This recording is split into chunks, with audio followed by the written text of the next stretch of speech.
Hi, my name is Beth Mitchell, and I'm Senior Director of Government Affairs at AmerisourceBergen. And I think now is a time more important than ever for pharmacists to connect with their local, state, and federal legislators. And while we're living during this unusual time, during the pandemic, there are several ways that pharmacists can get involved in advocacy using different virtual formats. And I think it's important that they use some of the technology that we have today to continue to advocate for issues important to them, their patients, and communities so that they can continue to provide high quality care. So it does take time and effort to build these relationships, just as it does for pharmacists to get to know their community and the patients they're serving.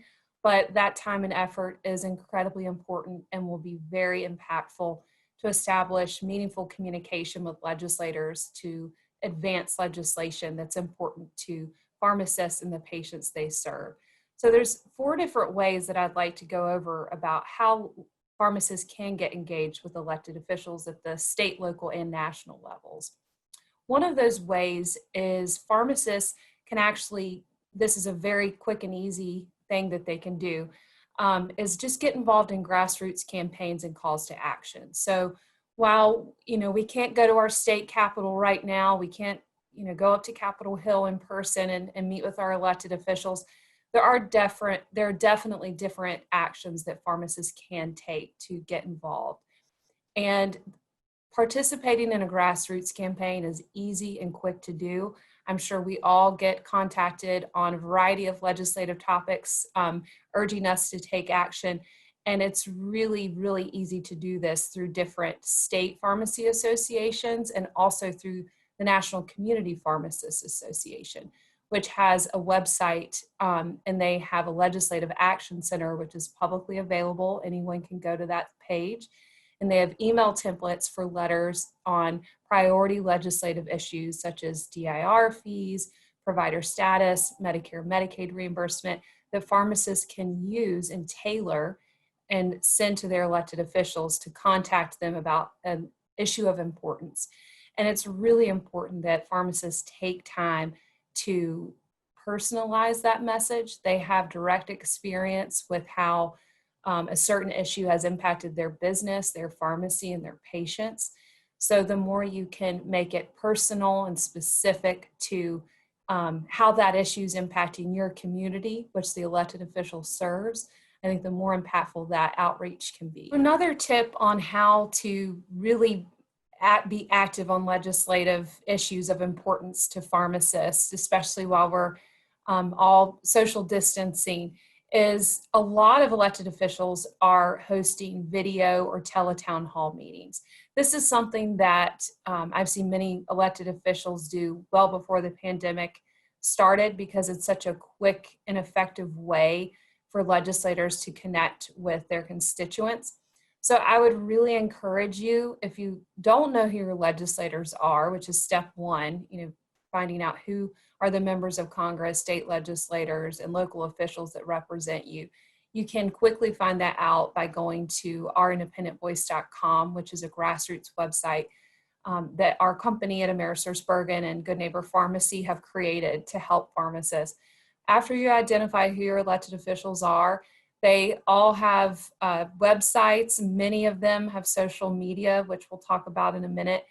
And you can look to see when their next upcoming teletown hall or video town hall meeting is. And that gives you an opportunity to listen to what they're saying, listen to the issues of importance that your elected officials are prioritizing. But even more important, you should take advantage of that opportunity and raise an issue that's important to you and your pharmacy and your patients. A third tip on how you can get involved in legislative advocacy using when we can't meet face to face is by leveraging social media. So almost every member of Congress and a majority of state legislators are on social media. It might be on LinkedIn, it might be Twitter, Instagram, Facebook. I think they all have different preferences on what social media they prefer to use to have a voice and to connect with their different constituencies.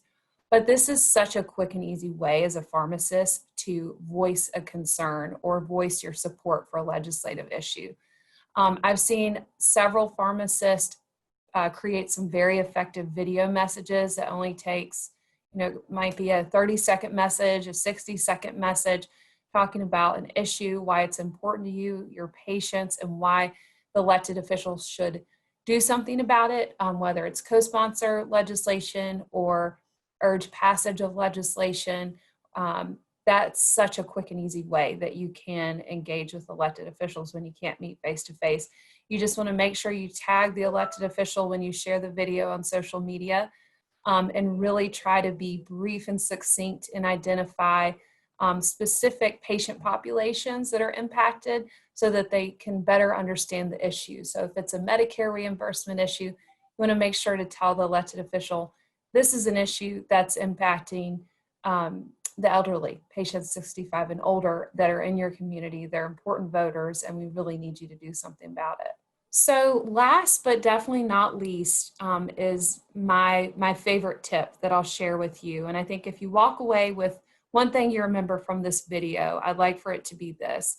It's really important to continue to request meetings with your legislators and their staff, who are equally as important in terms of who your target audience is.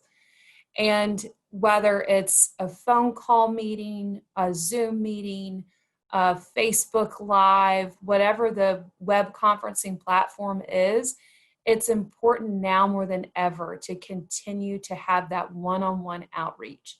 And if you're not sure where to start, please feel free to reach out to our government affairs team. We'd be happy to help you. Whether it's on Zoom or another web-based conferencing system, this is a great way to stay engaged with elected officials. I know our team at AmerisourceBergen, the government affairs team, just since March, when we've all been doing our meetings virtually, we've engaged with more than 300 federal and state legislators through Zoom meetings, through conference calls, through Teams meetings, whatever the preferred platform is. So it's actually been a very effective tool for our team to really stay engaged with elected officials, and has given us a lot of opportunities to raise issues of importance, especially issues of importance to pharmacists and patients.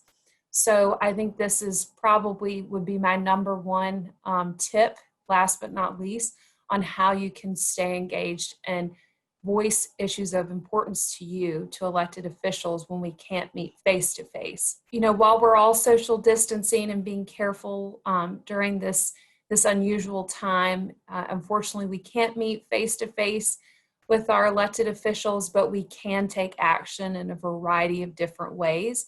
And I think it's important for pharmacists to leverage the technology that we do have available. And I would really encourage you to pick up the phone or send a tweet to your elected official on an issue. I had a meeting last week with a congressional office talking about the importance of getting pharmacists as established as providers in Medicare. And the staffer told me that they really weren't hearing a lot recently from pharmacists on this topic. And that was a really great reminder for just how important your voice is, and why we really need pharmacists in numbers to really come together and make sure they're contacting their elected officials' offices and their staff, whether it's social media, phone call, video meeting, sending an email. There's so many ways you can do that. And it's more important now than ever to continue to do that outreach. So really encourage you to get involved, and hopefully those 4 tips are helpful.